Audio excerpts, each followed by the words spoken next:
Welcome to the quiet cosmos. Tonight, we begin a journey beneath the crust, not through tunnels or caves, but through heat, through time, through fire. We begin with a volcano that never sleeps. We begin with Earth's breath.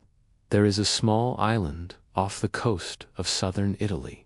To most, it looks like peaceful waves lapping gently on dark volcanic rock, fishing boats bobbing in the bay, olive trees shimmering in the sun.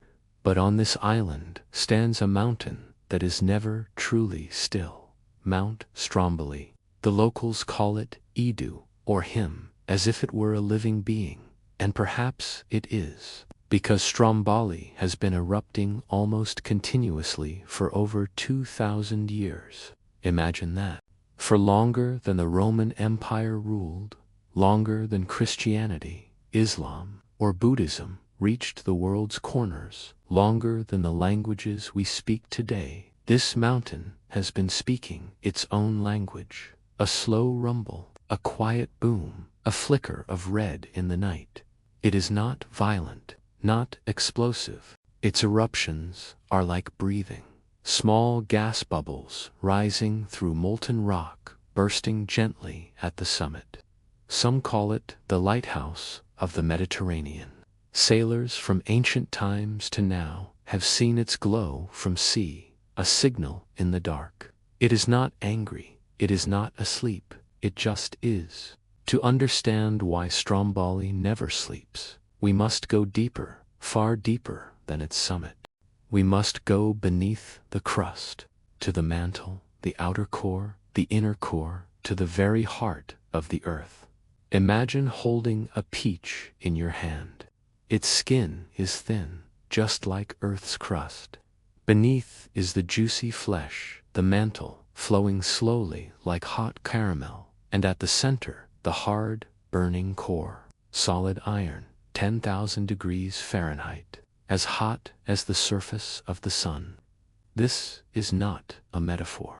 The inside of our planet is that hot, and it has been since it was born. You might wonder, it's been 4.5 billion years since Earth formed. Shouldn't it have cooled off by now? But 3 deep fires continue to burn. Primordial heat, the leftover energy from Earth's violent birth, still trapped inside radioactive decay elements like uranium and thorium, breaking down, releasing heat. Tidal friction, the gravitational pull of the moon, stirring Earth's interior like a spoon in soup, the result. A planet that still breathes from its center, not with air, but with fire. Inside the Earth, heat wants to escape. It rises in columns, plumes of molten rock pushing toward the surface. But the crust, thin and cracked, holds it in like a tight lid on a boiling pot. The pressure builds until it finds a weakness, a fault, a crack, a vent. And through that small passage, Earth exhales, magma rises, gas escapes, and the volcano breathes, not like lungs, but like tides, a pulse, a slow, rhythmic beat. At Stromboli, this happens every 10 to 15 minutes. A gentle eruption, a puff of ash, a burst of glowing rock, then stillness again. Not a disaster, just Earth's breath. Scientists are careful with metaphors. They will say, Earth is not alive in the way animals are. It does not think, eat, reproduce. But let's consider what it does do. It moves. It responds to pressure. It maintains internal balance. It creates ecosystems. It changes over time. In some indigenous traditions, Earth is alive. It has a heartbeat, a soul, a breath, and volcanoes. They are its mouths, its eyes, its cries. Stromboli never sleeps, not because it's broken, but because it is doing exactly what it's meant to do. Release, exhale, live. To ancient peoples, volcanoes were not geological events. they were gods, warnings, spirits stirring underground. In Greek myth, Hephaestus, the god of fire, had his forge beneath Mount Etna. In Polynesian lore, Pele, goddess of volcanoes, dances with lava on Hawaiian soil. In Japan, Mount Fuji was a sacred mountain of the fire spirit. In every continent, volcanoes were seen as the link between above and below, between heaven and underworld, between life and death. Today, we map magma with satellites. We use seismographs and gas sensors, but still we watch, we wonder, and sometimes we still whisper to them like to a sleeping giant. You might wonder, why do people live near volcanoes at all? But volcanoes give as much as they take. Volcanic soil is rich, full of minerals. Crops grow beautifully on their slopes. Hot springs provide healing and warmth. Geothermal power lights entire towns. In Stromboli, generations of fishermen and farmers have built their lives beside the flame. Yes, it rumbles. Yes, it smokes. But it also feeds, warms, and guides. To them, it is not a monster. It is a neighbor, a heartbeat, a guardian. Earth is the only known planet with plate tectonics, the only one with moving crust, the only one with oceans of magma and mountains of fire. Mars, silent now.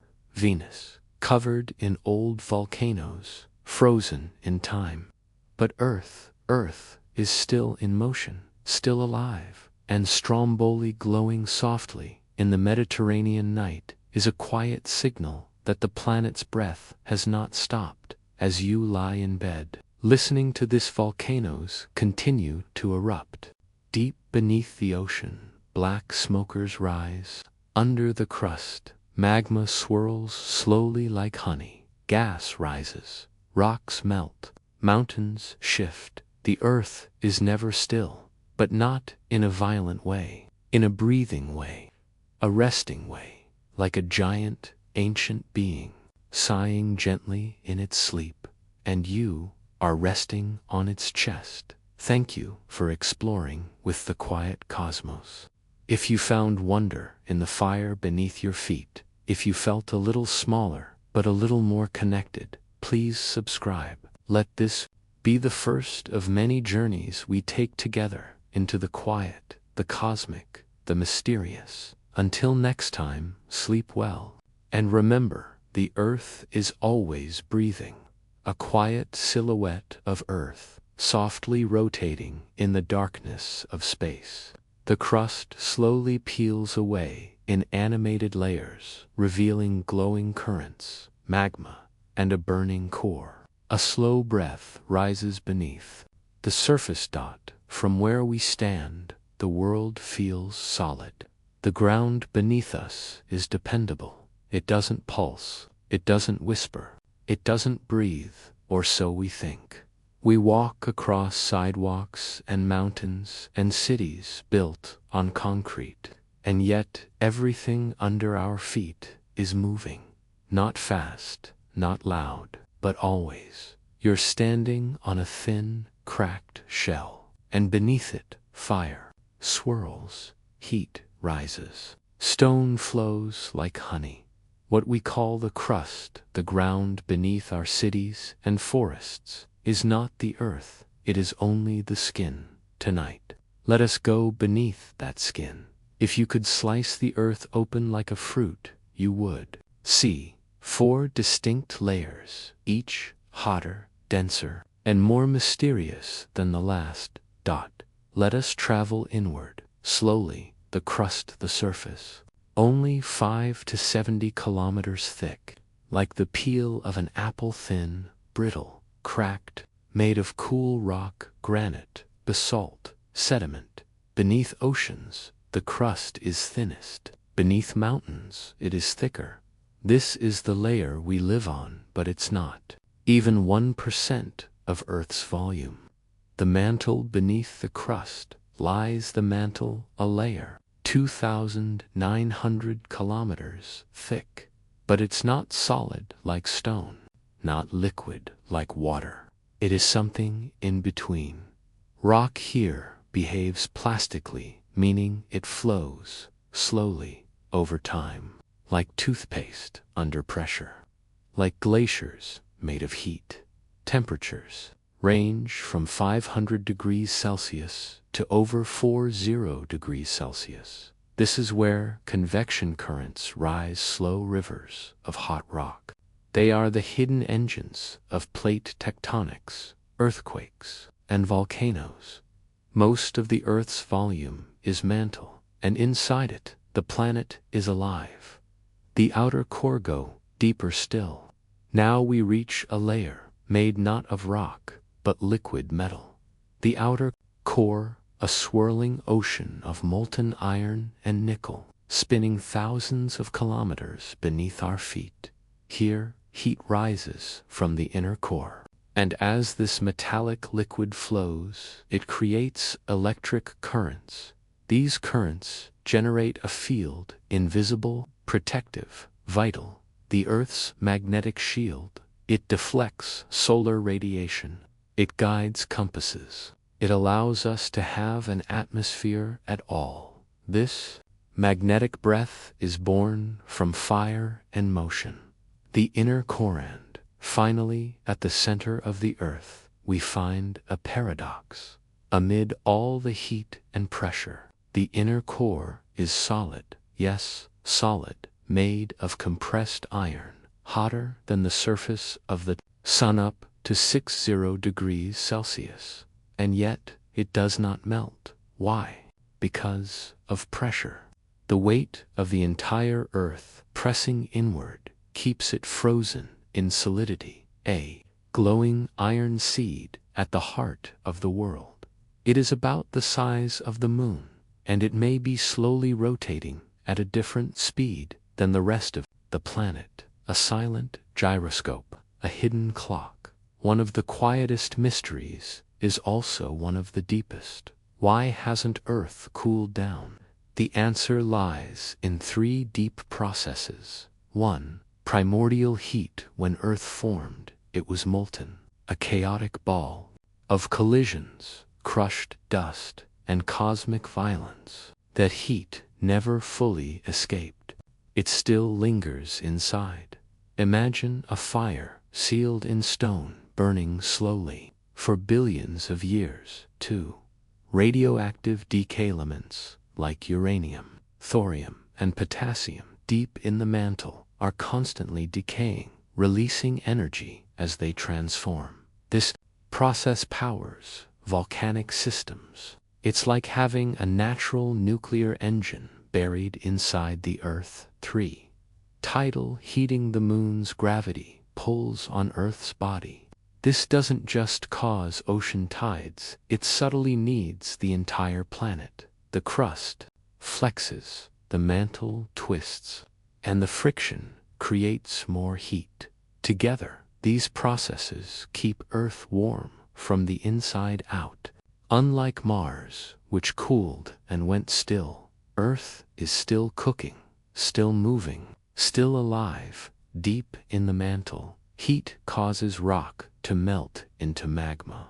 This magma collects in reservoirs, rising slowly through cracks and faults. It is buoyant. It wants to move upward. It rises like breath toward the surface, and when it reaches the crust, sometimes it gets trapped. Sometimes it cools into rock, but sometimes it breaks through. That's when Earth exhales. That's when a volcano erupts. But not all magma is the same. Some is thick and sticky. Some is runny and fast. The type of magma determines the eruption. Basaltic magma equals gentle flows like Claudia and acidic, or rhyolitic magma equals violent explosions like Mount St. Helens. The chemistry of the Earth's blood shapes everything we see. On the surface, in the mantle, heat doesn't stay still. It moves in cycles. Hot material rises, cools. As it nears the crust, sinks. again toward, the core heats up and rises again. This slow, endless churning is called mantle convection, and it drives earthquakes, tectonics, ocean ridges, mountain building, and, of course, volcanoes like breath, like waves, like time itself. To scientists, the crust isn't alone. It floats on top of the asthenosphere, a softer, hotter layer of the upper mantle. Together, the crust and uppermost mantle are called the lithosphere, cool, brittle, and broken into tectonic plates. These plates move because they float on the flowing asthenosphere beneath them. It's like a solid puzzle resting on a soft mattress. But when these plates collide, slide, or pull apart, that's when energy is released. The crust cracks, the magma rises, the earth speaks. You've never stood still. Not really. Even when you lie down, the planet beneath you is turning at 1,600 kilometers per hour, orbiting the sun at 108,000 kilometers per hour, and inside the rock below is flowing. The crust breathes, the mantle churns, the core spins. You are riding a machine of fire wrapped in stone, but it doesn't roar. It hums. The deep earth speaks only in pressure and heat, in flows, in pulses, in quiet eruptions. We cannot dig to the core. Even the deepest mine, the Kola super deep borehole in Russia, only reached 12 kilometers. Just the outer crust. But we can listen. We use seismic waves from earthquakes, magnetic field fluctuations, gravity measurements, and even neutrino detectors to study radioactive decay like doctors with a stethoscope. We listen to the heartbeat of a planet we can never touch, and what we've learned is that it never stops. As you drift toward sleep, know this: you are lying on a thin crust, above a sea of molten rock, above a churning mantle, above a spinning core, and none of it has stopped moving, not for 1 second. The planet beneath you is older than language, hotter than fire, more constant than breath, yet it holds you, softly, calmly, like a parent carries a dreaming child. Imagine cutting Earth's crust into pieces like a broken eggshell. This shell isn't smooth or seamless. It's fractured into giant, irregular plates. They stretch for thousands of kilometers. They fit together like puzzle pieces, and they are always, always moving. These are tectonic plates, the slow, drifting continents of stone that carry everything you've ever known. The Himalayas ride a plate. The Pacific Ocean is its own massive plate. The forced soul of them sit on a crust that floats on fire. There are 7 major plates and many smaller ones. The Pacific Plate, North American Plate, Eurasian Plate, African Plate, Phratic, Platindo-Australian Plate. They move just centimeters per year. But over millions of years, continents collide, mountains rise, oceans open, islands disappear. Think of the Earth as a giant conveyor belt, except the belt is rock, and it's been moving for billions of years. We call this motion plate tectonics. The theory came alive in the 1960s, but the story began much earlier when early scientists noticed that the continents fit together like jigsaw pieces. South America and Africa, their coasts match, their fossils match, their rocks match. What could explain this? A moving planet. Underneath the crust, mantle convection pushes plates like icebergs on a lava sea. It is slow, silent, and unstoppable. Tectonic plates don't just move, they move in specific ways, and how they move determines what the Earth will become. There are 3 main types of movement. 1. Divergent boundaries. Plates move apart. Here, the earth grows. Magma rises between plates, creating new crust. Example, Ridge, a giant underwater mountain range where the Atlantic Ocean widens every year. Iceland sits right on this linear land, born from fire and ice, top two, convergent. Boundaries plates move together. Here, the earth collides. One plate is forced beneath the ethera process, called subduction. This creates mountains, or volcanoes, or deep sea trenches. Example, the Andes Mountains, formed by the South American plate crashing into the oceanic Nazca plate. Fire rises. Mountains grow. 3. Transform boundaries plates, slide past each other. Here, the earth tears. Stress builds until it snaps. Example, San Andreas Fault, the boundary between the Pacific and North American plates, home to some of the most powerful earthquakes in the world. Tectonic plates move slowly, but they build tension like a coiled spring. For decades, sometimes centuries, the stress accumulates. Then, without warning, it releases. The crust ruptures. Waves ripple through the rock, and the ground shakes. This is an earthquake, not an explosion from above, but a release from below. Seismic. Waves travel in all directions, some shaking side to side, some up and down. They move through cities, oceans, mountains, and mines. The earth groans, and then it rests again. Volcanoes do not appear at random.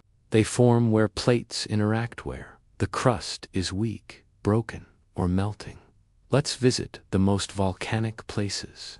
On Earth, a giant loop of volcanic arcs circling the Pacific Ocean, home to 75% of the world's active volcanoes. Why so many? Because here, oceanic crust dives beneath continental crust, melting and rising again as magma. From Japan to Alaska. Too chilly, the Pacific plate is being swallowed by its neighbors.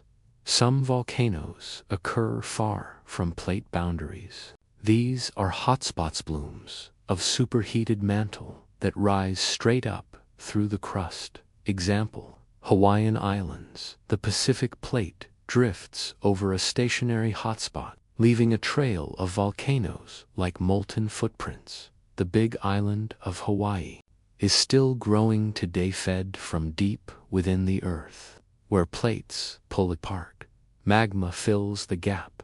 Example, East African Rift, a slow split in the African continent, where future oceans may form, and where volcanoes already rise from the savanna. We cannot stop tectonic motion, but we can study it, measure it, listen to it. Scientists use seismographs to detect tiny tremors, GPS to track millimeter-scale drift gas sensors, to monitor volcanic breath satellites, to scan the bulging land. These tools help us hear the planet's pulse. But Earth is patient and unpredictable. We can know the where, but not always the when.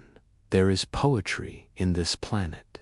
We are made of atoms, forged in stars, carried on plates, forged in fire. Everything we build, door cities, our memories, our life, on this slow, unshakable drift.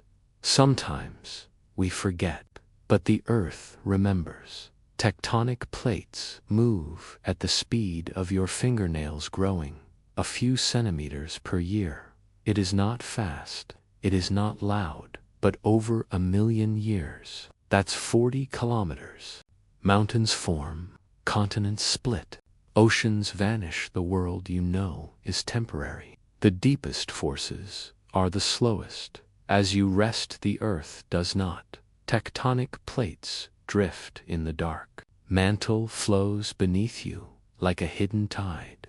The crust stretches, pulls, collides. Volcanoes hum.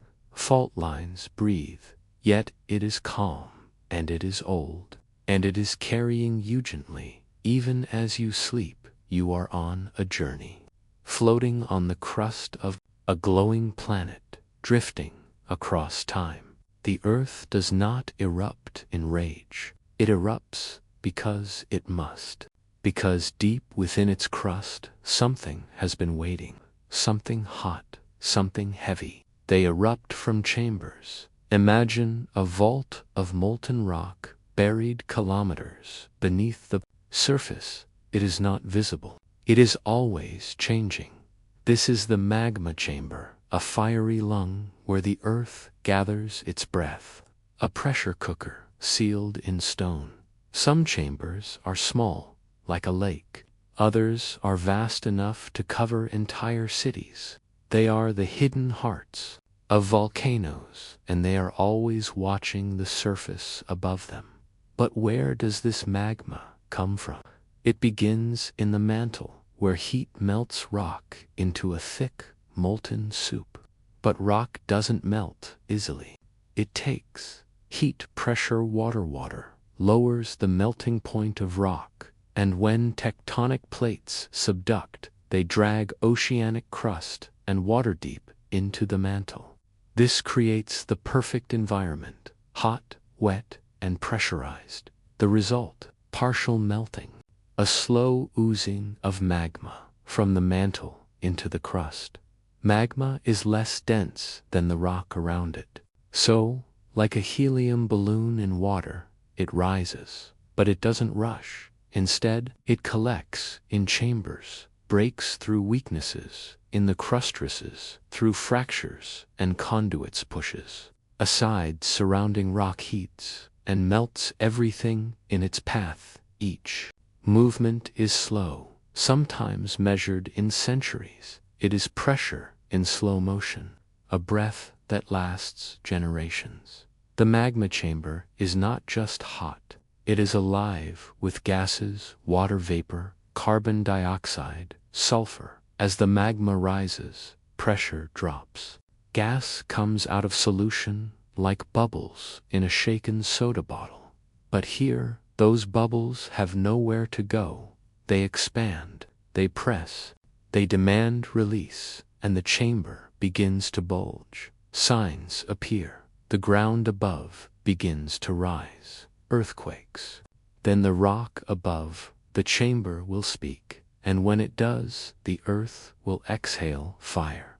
There is more than one kind of magma, and each tells a different gentle eruptions, found in hotspots like Hawaii 2, andesitic, magma medium, silicothicer, more explosive, found at subduction zones 3, rhyolitic, magma high, silica very viscous straps. Gas leads to catastrophic eruptions, like Yellowstone. The more silica, the thicker the magma. The thicker the magma, the harder it is for gas to escape. The harder the escape, the bigger the explosion. The chemistry of the magma determines the tone of the eruption, from whispers of lava to shouts of ash. These chambers are not permanent. They grow, they collapse, they migrate. Sometimes a chamber empties and leaves behind a hollow space. The mountain above falls inward. A crater forms wide, silent, circular. We call this a caldera. Some of the most famous landscapes on Earth are calderas. Crater Lake in Oregon Lake, Toba in Indonesia, Yellowstone in the United States. What looks peaceful now was once a mountain torn apart by its own lungs. Before a volcano erupts, the magma chamber sends signals. But they are there. One seismic swarms tiny earthquakes. Ripple as magma shifts beneath the crust. Point 2. Ground deformation. The land swells, as if the volcano is inhaling. Point 3. Gas emissions. Sulfur dioxide levels spike. Carbon dioxide escapes. Point 4. Thermal changes. The volcano gets warmer. The ground steams. Water boils. These are the volcanoes' whispers. Its warnings. Or a crater the earth exhales, lava flows. Outward dash rises into the sky gas, races down the slopes fire, meets air sometimes. The eruption is calm like a lava fountain in Hawaii. Sometimes it's violent, like the explosive ash column of Mount Pinatubo. It all depends on how the magma has changed and how long it has waited. Some chambers erupt every few months, some wait 1,000 years. Mount Fuji, Mount Rainier, Mount Vesuvius. They are not dead, they are not extinct, they are resting, their chambers are filling, the breath is building, and one day they will speak again. Today we study magma chambers using seismology, how waves move through rock in SAR, satellites, watching land deformation, muography, using cosmic rays to image the inside of volcanoes. We are learning that chambers are dynamic. They grow and shrink. They branch like veins. They can pulse before an eruption, a heartbeat beneath the surface. Still, predicting the exact moment of eruption remains elusive. The Earth keeps its secrets, but it also leaves clues. Sometimes the pressure is not released through eruption. Sometimes the chamber cracks inward. A volcano can roar. Even silence can destroy. Tonight, you are lying above chambers of fire. Some are small, some are old, some are waiting. You may never see them, but they are. They're shaping the world from within. The magma does not rage. It waits. It listens. It grows. It is patient, just like the earth. Some volcanoes scream in anger, but some whisper in rhythm. They don't erupt once. Breathe instead. Slowly, regularly, predictably. They are alive in a different way. They are open wounds in the crust through which the planet quietly exhales. These are the persistent eruptors, volcanoes that never sleep.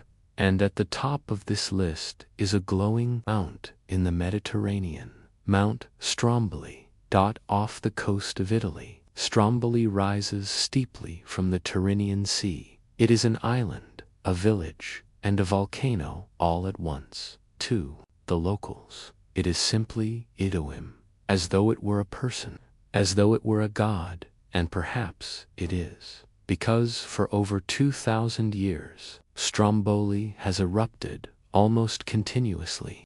It is the most consistently active volcano on Earth. Every 10 to 20 minutes, a rumble you can feel in your chest. Not violent, not dangerous, just alive. A heartbeat made of stone. Volcanologists named an entire eruption style after S. What happens? Gas builds up in the magma.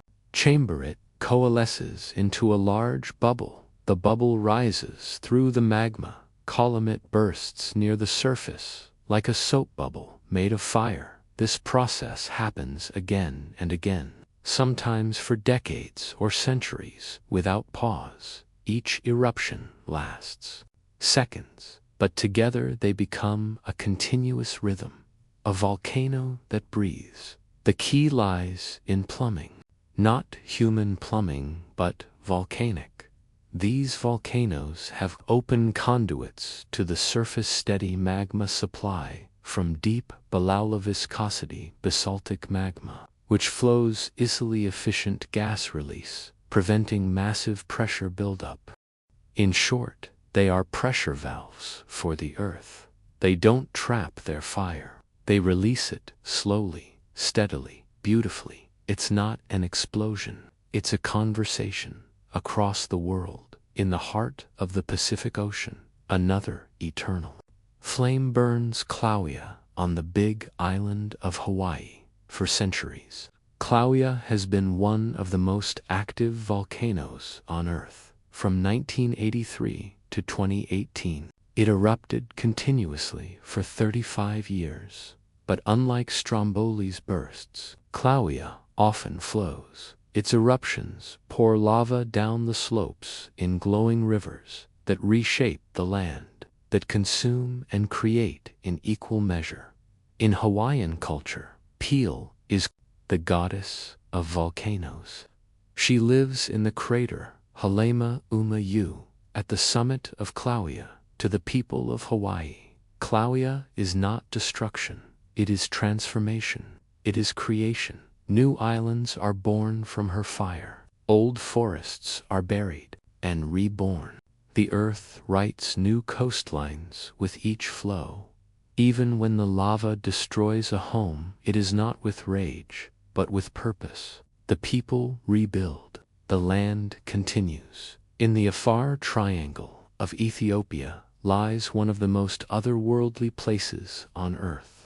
Vast, desolate landscape of salt, heat, and sulfur, and in its center, Ale, the smoking mountain. Ale contains one of the few persistent lava lakes in the world, a glowing pit of molten rock that bubbles endlessly. The Afar region is where three tectonic plates are pulling apart, a rift zone, a newborn ocean in the making. Here, the crust is thin, magma is close, and fire touches the surface daily. The earth is opening here, and Ale is its candle. Persistent activity doesn't mean eternal activity. Even sleepless volcanoes cycle, active phase, frequent eruptions pause, days, months, or years of quiet recharge. Magma replenishes from below reawakening, gas returns, eruptions resume. Some volcanoes rest for a decade, then erupt daily for centuries. It is not death, it is sleep, and even sleep has breath. How do we study a volcano that never sleeps? Thermal cameras see the heating infrasound sensors detect low frequency. Rumbling gas spectrometers track sulfur and carbon litmeters, and GPS watch the ground swell, and sync drones fly through ash to sample the plume. Scientists camp on crater rims. They listen to the mountain's breath. They measure its mood, because even small changes, a shift in gas, a tilt in the slope, can mean something deeper is stirring. The fire may be constant, but its rhythm is alive. Persistent volcanoes are more than geological curiosities. They are windows into the planet's inner workings. They teach us how magma moves, how pressure builds and releases, how continents grow, how life survives on fire. They teach us resilience, too. Communities live beside them, adapt to them, respect them. Because to know a volcano that never sleeps is to live in harmony with the Earth's breathing. You might think it's terrifying to sleep near an active volcano, but for many it is normal. Children play beneath the smoke plume. Farmers tend soil made rich by ash. Fishermen sail by glowing craters. They don't fear the fire. They understand it. The volcano is not the enemy. It is the neighbor, the guardian, the giver. You sleep better when you trust the breath behind you. Not all eruptions are fire and fountains. Some are world-ending silences. No mountain, no crater. Just a calm meadow with the memory of an apocalypse buried underneath. A supervolcano doesn't look like the ones in children's books. There's no towering cone, no obvious peak, no smoke rising from a single hole. Instead, it's a massive, underground chamber of magma so large, so pressurized, that when it erupts, it doesn't just reshape a mountain, it reshapes history. A supervolcano is defined not by how often it erupts, but by how much it releases when it does. V8. The highest on the volcanic explosivity index. That's over 1,000 cubic kilometers of material ejected. To compare, Mount St. Helens, 1981 km cubed, Krakatoa, 1883, 25 km cubed, Tambra, 1815, 160 km cubed, supervolcano, 1000 plus km cubed. Imagine an eruption that lasts days, blanks the sky with ash, cools the planet, and leaves behind a crater tens of kilometers wide. That is, a supervolcano. You may have walked across one, camped on one. I even lived on one. Supervolcanoes are stealthy. Their eruption scars are so wide, they blend into the landscape. Some of the largest known include Yellowstone caldera, USA, Toba caldera, Indonesia, Topo, volcanic zone, New Zealand, Campi Flegrei, Italy, Lagaria caldera, Colorado. Extinct. Many lie dormant, not extinct, which means they could erupt again, but not tomorrow, not next year, perhaps not for thousands of years. Still, they are watching. A supervolcano doesn't form from a single eruption. It's a process. Magma slowly gathers beneath the crust, pressure builds over hundreds of thousands of years. Crust becomes domed and weakened, eventually so large the entire ground collapses into the emptied chamber. What's left behind is not a crater, but a caldera, a vast depression, often filled with lakes, forests, or cities. What looks peaceful is anything but. Beneath Yellowstone National Park lies one of the largest active magma systems in the world. Most visitors see geysers, hot springs, boiling mud pots, but these surface features are just symptoms. The park sits atop a volcanic caldera, 70 kilometers wide. It erupted 2.1 million years ago, 1.3 million years ago, 640,000 years ago, 8 eruptions, each one blanketing half a continent in ash. Each one alters the global climate. Is it overdue? No. Volcanoes don't work on schedules. But it is active. Yellowstone's plumbing below the surface. A magma reservoir, approximately 60 kilometers long, 20 kilometers widest, to be 15% molten, enough for eruption, but not imminent. Over 1,000 small earthquakes occur there every year. The ground breathes, rising and falling subtly, and yet it sleeps. Now, 74,000 years ago, in what is now Indonesia, Lake Toba wasn't a lake. It was a caldera waiting.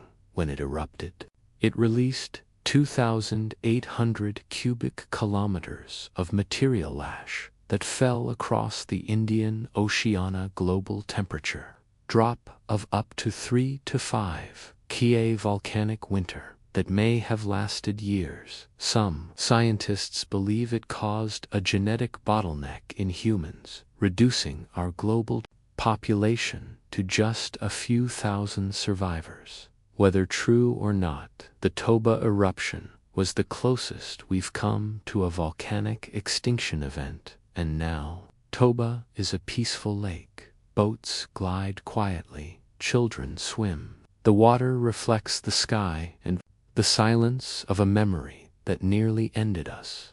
What makes supervolcanoes so powerful isn't just the amount of magma, it's how fast they release it. The eruption begins not with lava, but with ash, fine, glassy particles launched into the stratosphere. This ash blocks sunlight, collapses buildings, destroys crops, travels around the globe in days. Next comes pyroclastic flows, walls of superheated gas and ash moving at hundreds of kilometers per hour, so hot they vaporize anything in their path. A supervolcano doesn't just erupt, it detonates the sky.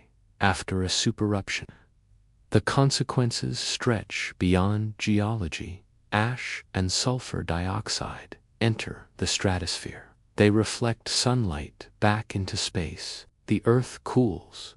Global temperatures can drop for years, growing seasons fail. Spread ecosystems collapse. This is known as a volcanic winter. The 1815 eruption of Tambora caused the year without a summer in 1816. But Tambora was not a supervolcano. What would a V8 eruption do? We don't know. We've never seen one as a civilization.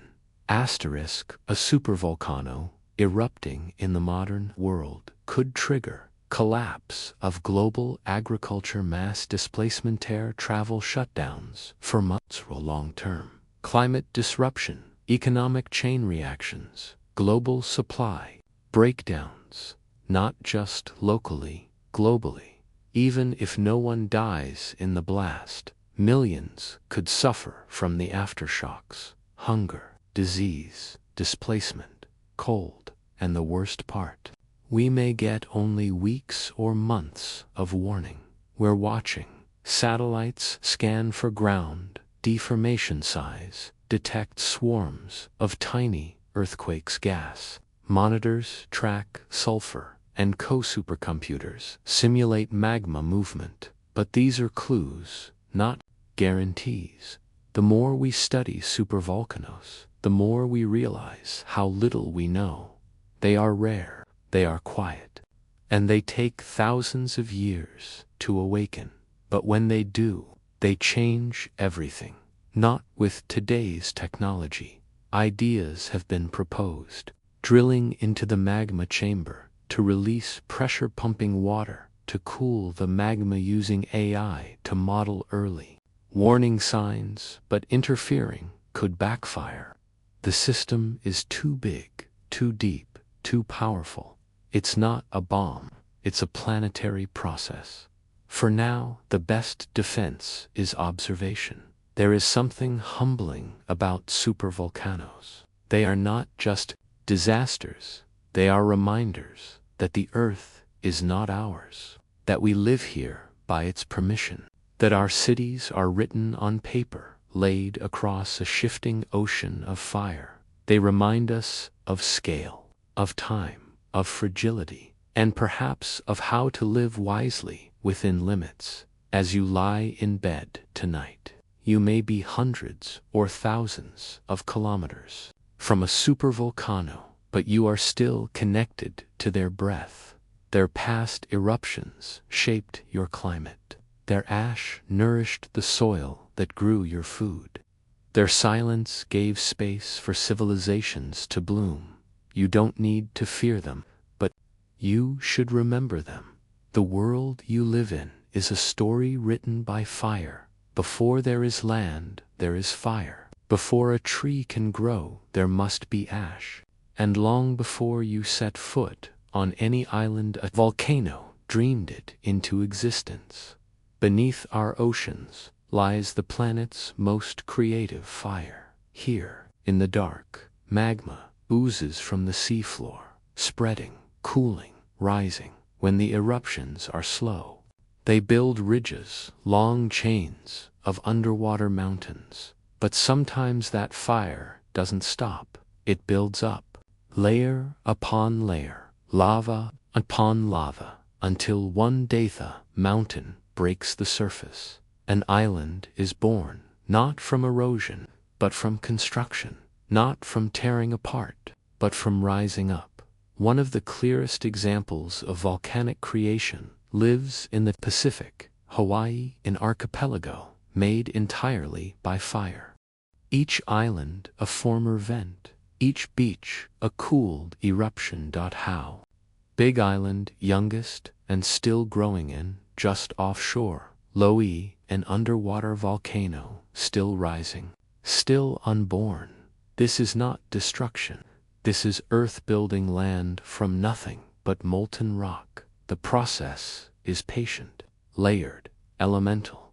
Submarine eruption begins. Magma reaches the ocean floor. Pillow lavas form bulbous. Underwater lava flows. Lava builds up over time eventually. It breaks the surface lava, begins to cool in air, becoming rough, AI, or smooth, volcanic cone, emerges rain. Wind waves begin shaping the newborn land. It begins as a barren rock, hot, empty, alien.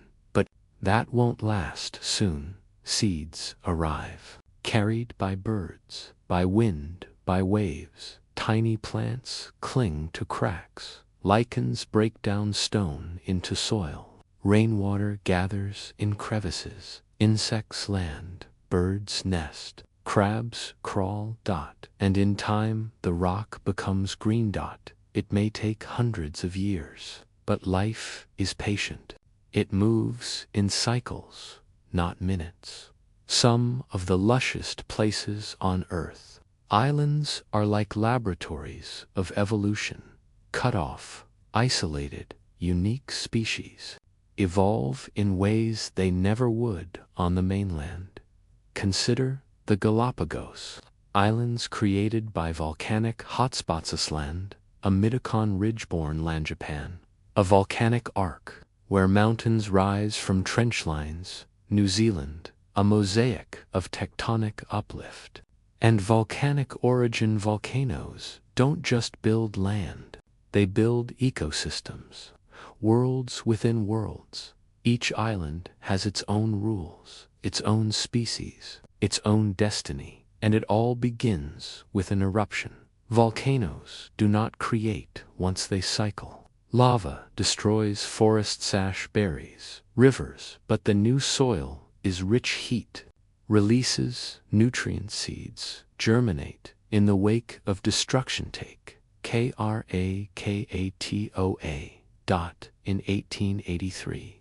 Just scorched stone and silence. But by 1927, it is a womb. The ash that falls from the sky may seem like a curse, but it's a gift. Volcanic ash is rich in potassium, phosphorus, irons, silicates. These nourish the soil and the crops. Some of the most fertile farmlands on Earth sit atop volcanic ash. Java, Indonesia, Naples, Italy, Ethiopia's highlands, the Great Rift Valley. People return to volcanoes again and again because where fire burns, life grows. Right now, as you read this, volcanoes are making new land in Iceland. New lava fields expand with each eruption in the Tonga archipelago. New beaches are born from lava touching soft Japan. Nishinoshima continues to erupt, layering itself with fresh rock. We are witnessing creation in real time. The world is not finished. It never was. It never will be. Volcanic islands offer a glimpse into Earth's early history. When our planet was young, it looked like this: hot rock, violent sea system rising, no plants, no oxygen. By studying new islands, scientists understand how life might have begun. They simulate evolution. They measure colonization. They track which microbes arrive first. Volcanic birth is not just geology. It is a template for planetary beginnings. Our own planet isn't the only one that builds islands from fire. Io, Jupiter's moon has hundreds of active volcanoes. The most volcanic body in the solar system, Venus, may still have active volcanism. Lava plains ripple across its surface. The tallest volcano in the solar system, Enceladus, a moon of Saturn, has cryovolcanoes erupting water. Instead of lava, volcanoes shape worlds, even in the silence of space. The language of fire still speaks. At night, volcanic islands seem still. Waves roll in, crickets chirp. The jungle hums, but underground fire flows. Land is rising. The earth is still building. And maybe, far beneath your bed, a new island is waiting. Waiting for pressure. Waiting for time. Waiting for the next breath of fire to to lift it from darkness into the light. Volcanoes are not Earth's alone. Across the solar system and maybe beyond worlds burn quietly. They exhale, sigh, collapse, erupt. Not with lava always, but with ice, gas, liquid metal, or fire, unlike anything we know. Volcanoes are not geological quirks. They are planetary instincts. Where there is heat, where there is pressure. Understand volcanoes is to speak the language of planetary bodies. Orbiting Jupiter is a tortured moon named Io. It is slightly larger than Earth's moon. But unlike our moon's dead silence, Io screams with fire. It has over 400 active volcanoes, lakes of molten sulfur plumes, erupting 500 kilometers into space, a constantly changing surface. No crater remains long wide. Tidal heating. Io is squeezed by the gravity of Jupiter and its sibling moons, Europa and Ganymede. This relentless tug-of-war generates internal friction, warming its interior. No tectonic plates. It is stoked by orbit, now shift from fire to ice. Saturn's moon, Enceladus, is tiny, cold, a white marble in the outer solar system. But in 2005, cryo volcanoes. Instead of lava, Enceladus erupts. Liquid water, salt organic molecular ice. These jets blast hundreds of kilometers into space, forming Saturn's earring. But more importantly, they hint at a liquid ocean beneath the ice. And wherever there is water, heat, and chemistry, there could be life. Enceladus is not dead. It is whispering through the dark. Further out, almost at the edge of our solar system, is Triton, Neptune's largest moon. Cold, distant, alien.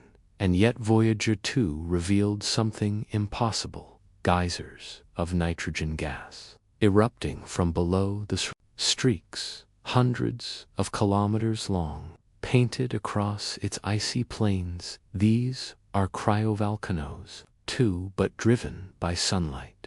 Just a few degrees of warmth from the sun are enough to vaporize subsurface nitrogen. It builds pressure and then bursts outward.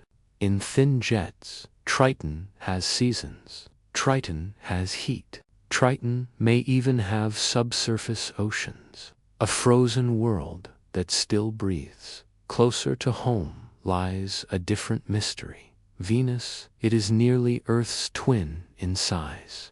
Pressure, 92 times that of Earth. Constant lightning and acid rain of volcano-shaped domes, gigantic lava plains, massive calderas, and pancake domes, signs of recent lava flows with little erosion. And in 2023, researchers found something stunning. A volcanic vent changed shape in radar images taken 8 months apart, suggesting an active eruption. Venus may be not just geologically alive, but its surface tells ancient tales of titanic volcanoes. None are bigger than Olympus Mons, 22 kilometers tall, nearly 3x Mount Everest, 600 kilometers wide, wider than Arizona's Shield volcano, with gentle slopes likely formed from slow, consistent eruptions over millions of years. Why so big? Mars lacks plate tectonics, so when a hotspot forms, it stays in one place. Lava piles up and up and up. Olympus Mons may be dormant, not dead. Some lava flows appear just a few million years old, recent in geologic time, and scientists are asking, could Mars still harbor heat? Could its volcanoes breathe again? We often associate volcanoes with destruction, but cryovolcanoes, erupting ice, water. Pluto, they may refresh, a surface that should be frozen solid. Cryovolcanoes mean that even in the coldest places, there is movement, there is chemistry, there is a pulse. Asterisk, they may be the first signs of alien life trying to push toward the surface. We can't land on every moon. Radar mapping, finding changes in surface structure spectrometry, analyzing gases ejected into space gravity variations, hinting at underground heat or magma. Sometimes it's not the volcano we see, but its effects, plumes in space ice, shifting gas concentrations, bright new patches on a surface that shouldn't. Change these clues whisper. Something is alive geologically. Why do we care about volcanoes on distant worlds? Because they reveal the inner lives of planets. Is there heat? Is there water? Is there chemical energy? Could life survive there? Life, as we know it, needs more than liquid. It needs a way to stir the pot, to mix, to drive change. Volcanoes are that mixing spoon, whether of lava or liquid nitrogen. They are signs that a world is not frozen in time, that it has a past and maybe a future in the coming decades. We will visit these volcanic worlds. Europa Clipper will explore subsurface oceans and surface geysers. Dragonfly, a drone mission to Titan, will fly over cryovolcanic plains. VRITs and Envision will map Venus for signs of modern eruptions. Will return us to the moon to study ancient volcanic basalt sand. One day we may land on an active cryovolcano, drill into its warm crevices, and find something moving in the dark.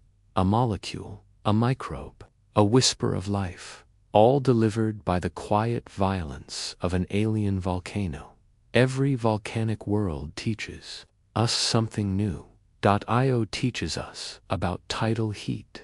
Enceladus shows us hidden oceans. Venus shows us how planets go wrong. Mars shows us how giants sleep. But together they reveal a truth.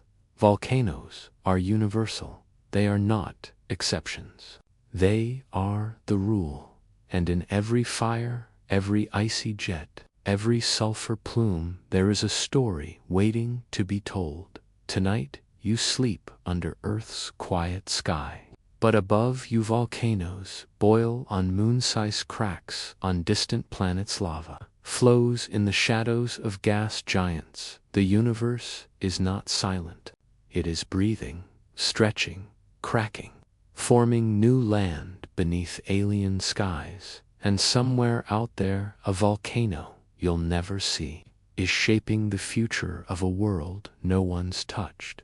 Before we measured them, we worshipped them. Before we named them with science, we named them with fear, with reverence, with love. Volcanoes were gods, and sometimes they still are. Long before humans wrote down history, we watched the mountains burn, a flash of light, a roar that shook the bones, ash that fell like snow. Two early eyes. This was not geology. It was judgment, or birth, or warning. Volcanoes were not mere landforms. They were living beings, sentient, moody, hungry. So we built stories around them, not because we misunderstood them, but because we needed to live beside them. And stories helped us survive. On the big island of Hawaii, the volcano is not just a mountain. It is a goddess. Peel, the Lady of Fire. She lives in Halema Uma, U crater, at the summit of Klauia. Her temper is legendary, her love fierce. In Hawaiian mythology, she traveled across the islands, digging pits with her fire stick. When one pit collapsed, she moved on. Eventually, she made her home in Klauia, where her heart still burns. When lava flows, toward homes, some do not flee. They offer gifts, they chant, they ask permission. To this day, Peel is alive in Hawaiian hearts, because the volcano still answers. In ancient Greece, the god of fire and forge was Hephaestus. Lame, soot-covered, brilliant, he worked deep beneath the earth in Mount Etna, forging weapons for the gods. The rumbling of Etna, his hammer striking an anvil, the lava sparks from his forge, the eruptions, the breath of his bellows. Hephaestus gave humans fire, tools, metallurgy. But he also reminded them that fire is dual-natured. It builds and it destroys. He was not feared. He was respected, because to understand fire is to walk a sacred line. The eruption of Mount Vesuvius in 79 CE was one of the most famous in human memory. Pompeii, Herculaneum, entire cities buried, people frozen in time, in stone, in Ashdod. To the Romans, Vesuvius was home to Vulcan, their own god of fire. The eruption was interpreted not just as disaster, but as divine punishment. Pliny the Younger, who witnessed the event, wrote, "The cloud was shaped like a pine tree, as if the earth itself were exhaling." To walk through Pompeii today is to feel that moment suspended, the intersection of myth, fear, and the unthinkable. In Japan, volcanoes are kami spirits. Mount Fuji, while dormant, is among the most sacred, a place of pilgrimage, symbol of purity, mirror of balance between earth and sky. Ancient texts speak of Konohanasakuaheim, the blossom princess, who caused Mount Fuji to erupt in sadness. Even today, temples sit at Fuji's base. Rituals honor its stillness, and hikers ascend not just for sport, but for spiritual ascent. The volcano is not just terrain, are not simply homes of gods. They are gateways to the underworld, to ancestors, to transformation. In Indonesia, Mount Merapi is known as the throne of spirits. Offerings are made to appease the guardians beneath. In Mexico, Popocatépetl and Iztaccíhuatl are eternal lovers. One still smokes, mourning the other.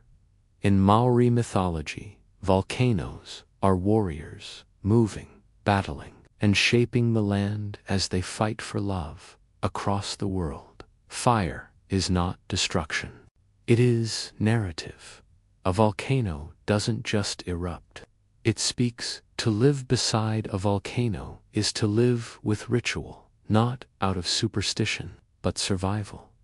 People place food at crater rims, chant stories into the wind, dance when the mountain rumbles, watch the smoke for omens. In Bali, entire villages participate in purification rituals when Mount Agong growls.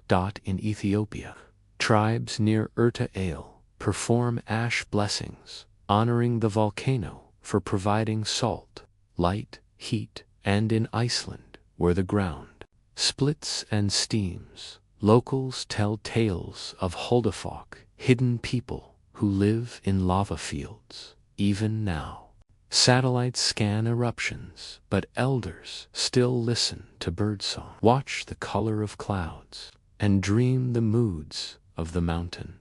Some of humanity's oldest stories may be volcanic memories. The Great Flood, perhaps inspired by a caldera collapse, followed by tsunamis. Atlantis, possibly Thera Santorini, destroyed by eruption and submerged. Biblical fire from the sky, echoes of ash clouds, pyroclastic flows, or meteoric activity. Our myths encode geology. They remember what we forget. They pass down warnings in poetry, because when science sleeps, the story keeps watching. Even today, volcanoes inspire art, music, film. Fear in literature. Dante placed hell beneath a volcano in film. Volcanoes symbolize doom or rebirth in music. They explode in crescendo Wagner's Ring Cycle, Stravinsky's Firebird in Dreams. They erupt during moments of emotional release. Passion or transformation. Volcanoes are not just physical events. They are emotional metaphors. Repressed rage, sudden love, the slow boil of grief, the catharsis of creation. To dream of a volcano is to dream of change. Why do we give volcanoes names? Stories, emotions, because they remind us that we are not in control, that the world is alive, that something larger than us breathes beneath our feet. Volcano is a mirror of fear, of power, of awe. When the earth speaks in fire, we respond in myths, and sometimes those stories keep us safe today. Many of us live far from volcanoes.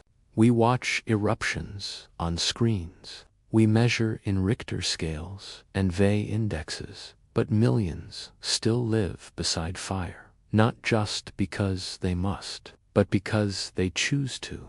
The soil is fertile, the water is warm, the culture is deep-hand. The volcano is not the enemy, it is part of life. To live in harmony with a volcano is to accept uncertainty as part of beauty, to know that creation always walks with risk, and that no garden grows without fire in its past. In the end, volcanoes are not just about science or danger or worship. They are about the human condition. We erupt, we smoldered, we hold pressure until we can't, we destroy, and then we rebuild. Volcanoes remind us that rage can be fertile, that collapse can become a cradle, that silence may hide thunder, that from ash we can rise again. They are teachers, not monsters, and they have waited longer than us to tell their stories. All we had to do was listen. The mountain has not spoken its last word. It never does. But now we are listening, carefully, closely, because fire has shaped us, and now we are learning how to live with it. Once we climbed mountains to watch them burn. Now we watch from orbit. Satellites today are not just eyes in the sky, they are firewatchers. NASA's MODIS and VEERS instruments detect thermal anomalies. Sentinel satellites track sulfur dioxide emissions. CubeSats give us constant measures. Ground swelling the breath before eruption. From above, we can see a volcano before it erupts, before the sky darkens, before the earth splits open. We don't just wait for the roar. We listen to the whisper. Volcanoes speak in codes, tremors, gas emissions, heat patterns, subtle ground, tilted. Now machines can interpret the language. AI systems are being trained to analyze seismic patterns, detect volcanic lightning, predict eruption. Timing from satellite data sort through thousands of gas measurements to catch subtle changes. These are not just alerts, they are conversations. The volcano mutters, the algorithm listens, and sometimes it answers back. Imagine a volcano wired with sensors in the ground, in the air, underwater, each sending real-time data: temperature, pressure, tilt, gas, acoustics, tremor, vibration. This is already happening in places like Mount Etna, Italicicaraja, Japantal, Philippines, Yellowstone, USA. These are not just networks, they are nervous systems. Soon we may monitor every breath a volcano takes, and instead of running when it screams, we'll know why it sighs, despite the risks. Over 800 million people live near active volcanoes, not just in fear, but in partnership. These communities are becoming laboratories of resilience. earthquake-resistant, buildings ash-resistant, agriculture evacuation systems powered by cell towers, schools, teaching eruption drills alongside Mathen, Iceland. Geothermal power from volcanic heat supplies over 85% of homes. In Nicaragua, ash is mixed into bricks. In Japan, volcanic soil grows world-famous tea. Volcanoes are no longer just threats. They are resources, heat, minerals, water, beauty. The future is not escape. It's coexistence. What if we could build cities that breathe with the volcano? Urban planners are now studying how to use lava tubes as natural tunnels, design houses with ash-shedding roofs, map lava flow paths into green zones, capture geothermal steam for electricity and heating use, volcanic rock as sustainable building material. And in the future, we might go even further. Imagine floating cities above volcanic lakes, underground shelters built into old lava, demesclimate-regulated neighborhoods powered by magma. Fire can burn, but it can also sustain. There are over 1,500 active volcanoes on Earth, but many are unmapped, unmonitored, unknown. Beneath our oceans lie thousands more hidden submarine volcanoes that could erupt without warning. So, the next frontier is mapping seafloor sonar missions to find underwater calderos, drones that fly into volcanic gas for live sampling gains, simulations of potential supereruptions, crowdsourced monitoring using data from smartphones and hikers. The volcanoes of the future may not be on land. They may rise from beneath waves, and when they do, we will already be watching. Beneath every volcano lies treasure, not gold, but materials for the future: lithium, rare earth elements, and silica. Geothermal brines, rich in dissolved metals, volcanic ash used in carbon-negative cement, biomining microbes found only in extreme heat. Scientists are now exploring ways to mine these resources without triggering eruptions, without harming local ecosystems, and with benefit to local communities. The volcano isn't just a hazard. It's a vault, not to be stolen from, but partnered with. What if volcanoes could help us heal the climate? Some scientists propose using volcanic rock dust to capture carbon dioxide. Basalt reacts with CO2, forms solid carbonate. Spreading crushed volcanic rock on farmland could lock away carbon for centuries. 1 ton of basalt dust could potentially trap 0.3 to 0.5 tons of Cothis. Isn't science fiction. Pilot projects are already underway, and in Iceland, Co is being pumped into volcanic rock and turned to stone. The planet may have offered its own antidote. We just had to mine it with care, not greed. And yet, for all our tools, there are volcanoes we still fear. Supervolcanoes. These are not mountains that erupt.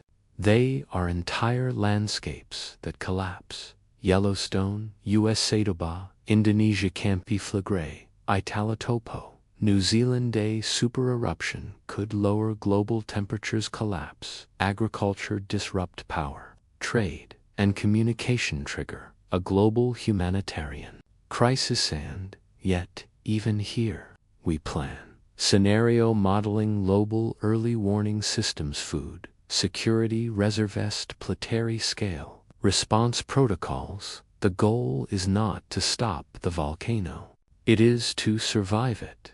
As humanity dreams of life beyond Earth, volcanoes follow us. On Mars, lava tubes may house future habitats. In Io, energy systems could one day harness volcanic heat. In the Moon, old basalt plains may hold vital minerals. On Titan, Cryovolcanoes may shape alien weather cycles. We are planning to live not just with volcanoes, but inside them. Future colonies might be built beneath their crusts, using volcanic walls for insulation, tapping magma for energy, and adapting to planets as they are, not as we wish them to be.